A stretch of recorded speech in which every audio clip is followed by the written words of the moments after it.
તો આ સાથે અમારા સહયોગી ધાર્મિક જોશી આપણી સાથે જોડાઈ ચૂક્યા છે।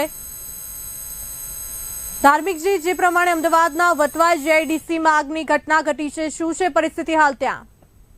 ચોક્કસથી બહાર વાત કરવામાં આવે કે અમદાવાદના વટવા જીઆઈડીસીના રામદેવ એસ્ટેટ હું બતાવવા માંગીશ, કેમેરામેને દ્રશ્યો મંગાવવા માંગશે કે કેવી રીતે આગના ગોટે ગોટા જોવા મળી રહ્યા છે। કહી શકાય અમદાવાદ વટવા જીઆઈડીસી ની અંદર આવેલા રામદેવ એસ્ટેટ ની અંદર આગની ઘટના બની છે। સૂત્રો દ્વારા માહિતી મળી રહી છે કે 2 જેટલા મૃત્યુ પણ નિપજ્યા છે, અનેક લોકો અંદર ફસાયા હોવાની સૂત્રો દ્વારા માહિતી મળી રહી છે। એવું મારા કેમેરામેનને દ્રશ્યો બતાવવા માંગીશ કે કેવી રીતે આ જે દ્રશ્યો છે તે જોવા મળી રહ્યા છે। આગના ગોટે ગોટા જોવા મળી રહ્યા છે। દૂર અનેક 2 થી 3 કિલોમીટર દૂર સુધી આગના ગોટે ગોટા જોવા મળી રહ્યા છે। કેમિકલ કંપની હતી, આ કેમિકલ કંપનીની અંદર આગની એક ઘટના બની છે। જી બહાર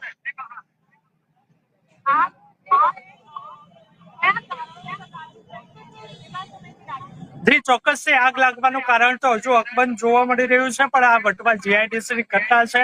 અવારનવાર આ વટવા જીઆઈડીસી અનેકવાર વિવાદોમાં આવતી હોય છે, પણ હજુ પણ ફરી એક વાર આગની ઘટના બની છે। જો હજુ પણ વાત કરીએ કે હજુ તો રાજકોટ ગેમ ઝોન હત્યાકાંડની હજુ તો સૂરો સુકાયા નથી, ત્યારે વધુ એક વાર આગની ઘટના બની છે। સૂત્રો દ્વારા માહિતી મળી રહી છે કે 2 થી 3 લોકો મરી ગયા હોય તેવું, મૃત્યુ પામ્યા હોય તેવું લાગી રહ્યું છે, જ્યારે અનેક અંદર લોકો ફસાયા હોય તેવું લાગી રહ્યું છે। જી આ કંપની હતી તેમાં કેટલા કામદારો અહીં કામ કરતા હતા, તેને લઈને કોઈ વિગત બહાર આવી છે કે કેમ?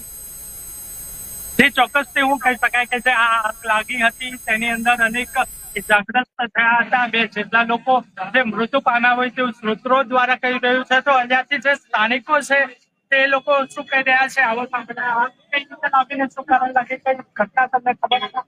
એકચ્યુઅલી આમાં એવું છે કે પાછળ એક કેમિકલ કંપની છે, કયું કાકા પેલું હા જય હિન્દ કેમિકલ કરીને કંપની છે। એમાં કંઈક એસિડ નું કે એવું કંઈક સોલવન્ટ હોય છે એક્ઝેક્ટલી, એ સોલવન્ટ ના મિક્સ થવાથી કંઈક થયું છે ને આજુબાજુની 3-4 કંપનીઓ પણ બળી ગઈ છે આખી। એટલે આ આગ લાગવાનું કોઈ કારણ છે તમને? ના, એટલે કોઈ બેઝિક કારણ તો ખબર નથી, યોગ્ય કારણ તો ચોક્કસથી બહાર વાત કરવામાં આવે કે અનેક ફાયર બ્રિગેડની ટીમ પણ ઘટના સ્થળે પહોંચી ગઈ છે। આગ લાગવાનું કારણ તો હજુ અકબંધ છે। અહીંયા એવું જાણવા મળ્યું છે કે અનેક સૂત્રો દ્વારા એવું કહેવા મળ્યું છે કે 2 થી 3 લોકો મરી ગયા છે,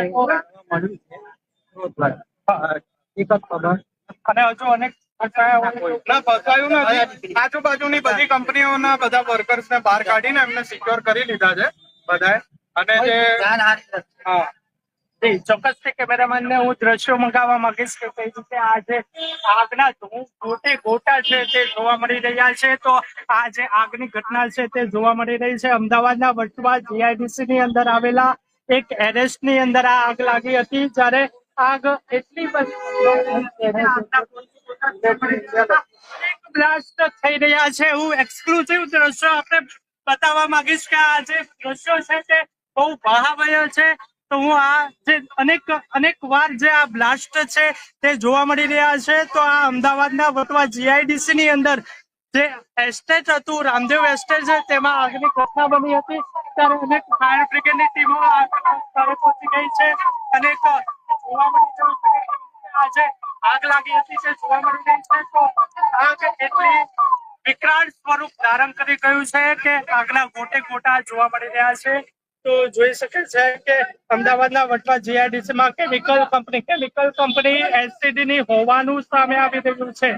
જીઆઈડીસી ફેઝ 4 ની કંપની જે હતી તેમાં આગ લાગવાની ઘટના બની હતી, ત્યારે આગના દ્રશ્યો જોવા મળી રહ્યા છે। ખૂબ જ ભયંકર આગ ઉનાળાની કાળઝાળ ગરમીમાં લાગી છે। 2 થી 3 લોકોના મોતના સમાચાર પણ સામે આવી રહ્યા છે। અહીં અફરાતફરી મચી ગઈ છે, ફાયર બ્રિગેડ પણ ત્યાં સ્ટેન્ડ બાય છે।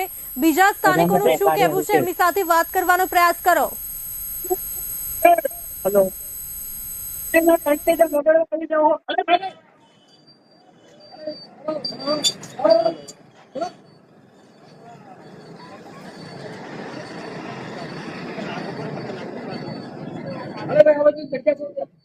એક્સક્લુઝિવ દ્રશ્યો અમારા ટીવી સ્ક્રીન પર આપ જોઈ શકો છો।